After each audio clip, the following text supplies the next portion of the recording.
Now, there's a pedal next to the brake pedal on the right side, and when you press it, the car makes a noise and goes forward.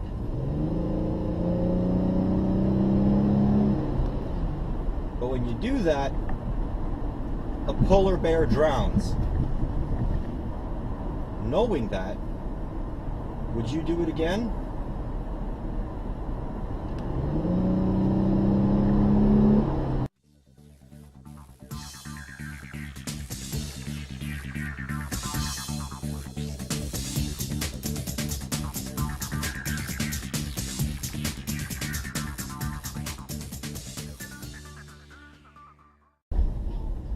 Hello everyone, and thank you for tuning in again. It's cloudy outside and I'm still wearing my sunglasses, my eye tints. I wear my sunglasses at night. Today I want to try something sort of new. I want to introduce you guys to my car because I realize I've never done that yet. So what I'm doing right now is I'm going to go head over to a parking lot and I'm going to try to give you guys introduction as if you were in a car meet and I was telling you guys about my car. Anyways, I bought this car from a person off the street. This guy was from like El Salvador or San Salvador or something else. Is it El Salvador or San Salvador? This is the parking lot, but there's people here and I'm afraid of people. So let's go around a little bit while I talk more. So I got this car from a person off the street for $5,000. He wanted a little bit more, but I talked him down to $5,000. Okay, this is actually really funny because I don't know, in 1990s money, $5,000 today is like, I don't know, $2,500, right? A Yugo costed $4,000 in the 1990s. I got this car for cheaper that I would have gotten a Yugo for. And you know what? This car is quite alright. I have no problems with it. Right now it almost has 152,000 miles on the odometer. I got this car when it had 121,100 1 year ago. About. I think this car will live to about 225 to 250,000 miles without a major problem showing up. So in about 3 years from now, I expect this car to live for 3 more years. But if it lives longer than that, I'll be quite happy. Alright, my only problem with this car is that it has a squeaky suspension when the temperature drops below 45 degrees. It warms itself up and it stops making noise and stuff, but you know, whenever I tell people about this, they're like, oh, that's a Chrysler problem. That's Chrysler for you, haha, Mopar, blah, blah, blah. Okay, so a little bit about this car and why I, like it a lot. This car is a 2005 Chrysler 300 Limited, okay? All of this, it looks like it's plastic, but it's like foul leather or vinyl or something, okay? We have a wooden steering wheel. We have seat warmers. Let me turn that off actually because my ass is on fire. For $5,000, this is a pretty good car. I've got a rear view mirror that automatically tints itself when there's an asshole driving with his brights on. This is a 2005 Chrysler 300.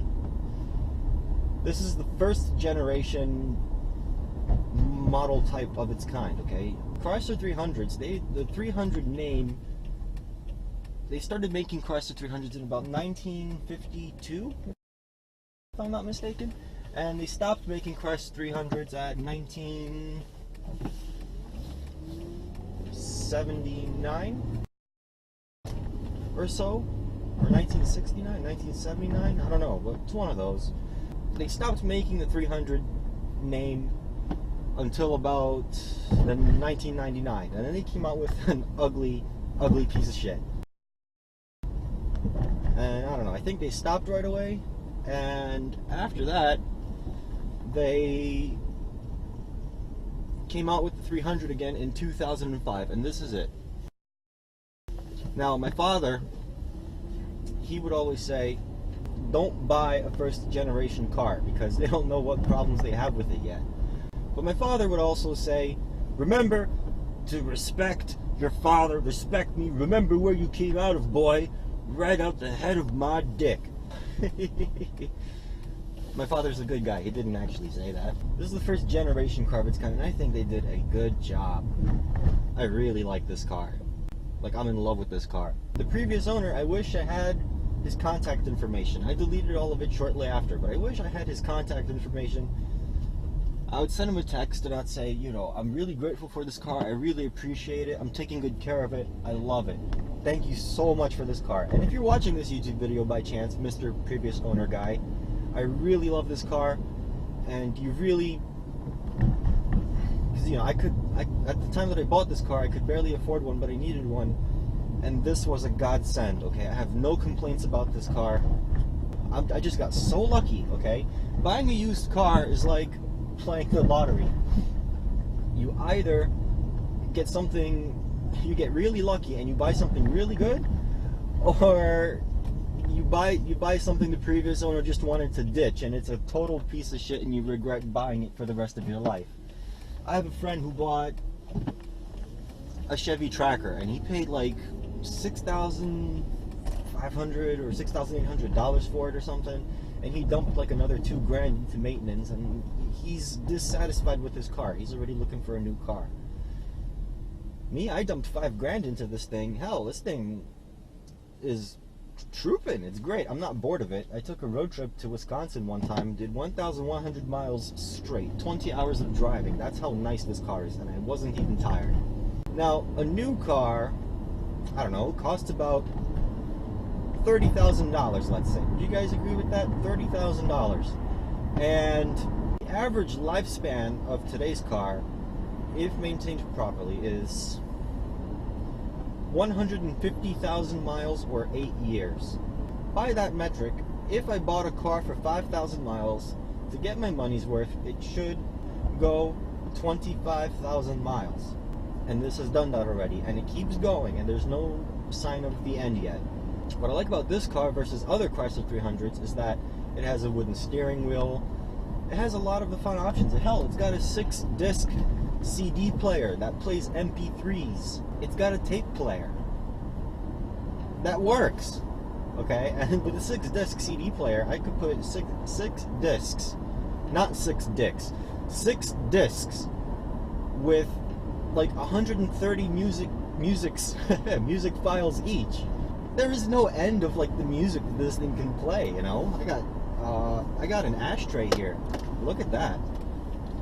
James Bond style. You want to have a smoke? Go ahead. I don't know. I love this car. Who are all of you people, and what are you doing here? It's 36 degrees outside. You're all fucking nuts. I don't know if this will be a good video. It will probably be garbage, but never hurts to try, right?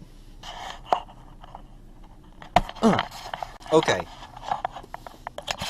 First thing you will notice is that I have an ejection handle. If my girlfriend is nagging, all I have to do is pull that. Out through the roof, all my problems are gone. Actually, I'm just kidding. That's just the parking brake release. Over here, you will see on the steering wheel. I love the steering wheel. It's wooden. It's got this wooden top. It's so nice. But you will notice that there's a crack here. What happens is I punched my horn one time and this cracked. Road rage extreme, right? I have a tape player. I have a 6-disc MP3 WMA player. I have this little watch thing. I have a cross hanging off my mirror, and that's +5 holy damage. In all seriousness, that's actually like a good luck charm or something. There's 3 switches. One of them turns on all the electrical accessories. One of them turns on the green lights. They work independently. Here's the center console. Apart from my 50s rock and roll tapes, you'll also see a whole mess of wiring that I did myself. And I'm happy this car didn't catch fire yet. But the idea is I can turn this on, and this turns on my dash cam. Okay, I flip this switch and this switch. Okay, and it's not going to show because it's like the middle of the day. But I have a lot of cool green lighting here going on. Is it going to show? I don't know. Yeah, see? Green lights. Here, okay. Whatever you do, don't go back here with a... don't come back here with the black light. You'll also notice that there's another switch for the passengers to control their shit. Okay, so that means with the green lights, I don't know if you guys are going to see that, but the passengers can turn theirs on independently as well, and that's just for a party thing. To party hard. Okay, we have a glove compartment. Glove compartments are nice, and I have some hair scrunchies, band-aids for classy bitches, the manual, of course, and a roadside repair kit that consists of condoms and duct tape and zip ties. Now, let's go pop open the hood. Where's the hood thing? There you are.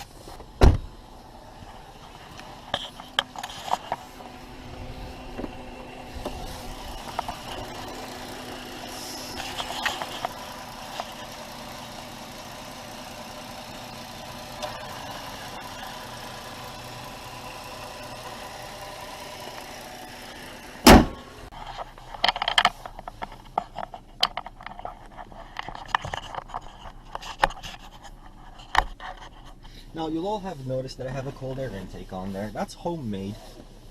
I bought a $30 filter from Advanced Auto Parts, a $30 pipe from eBay. I built the heat shield using a plastic waste basket and some pipe insulator. The car has a 3.5 liter V6 engine. That runs pretty well.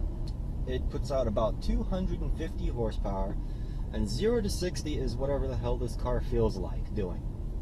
It could be 7.5 seconds to 8.5 seconds, which is not bad considering this car weighs like 5,000 pounds. No regrets. Okay, and this car is very under the radar. I've got limo tints on this thing. One officer stopped me, once said that I have 90% light transfer. I think he used his tint meter the wrong way. Is that possible?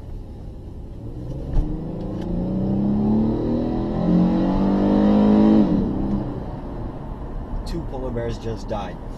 Another officer stopped me and he said that I only have 3% light transfer. And that's a more agreeable figure, because if you look through my tinted windows, you will not be able to see jack shit.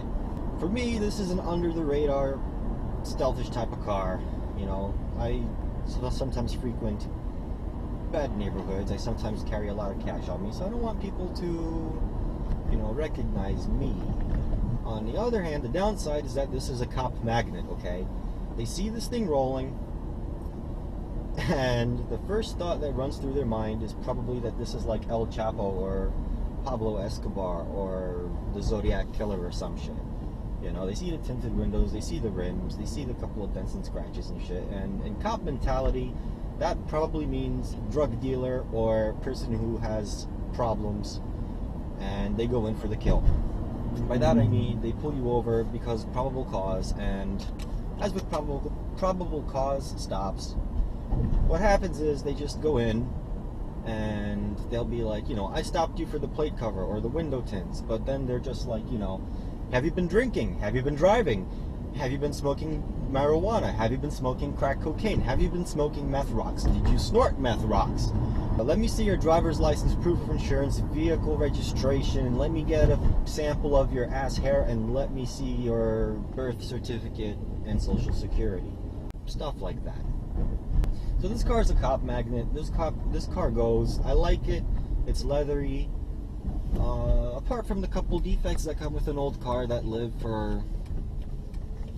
10 years in New York City, you know, no serious defects, just a couple cosmetic scratches and dents and shit. And I'm sick of the scratches and dents and shit because, you know, it makes the car look a little ratty, but it's all good.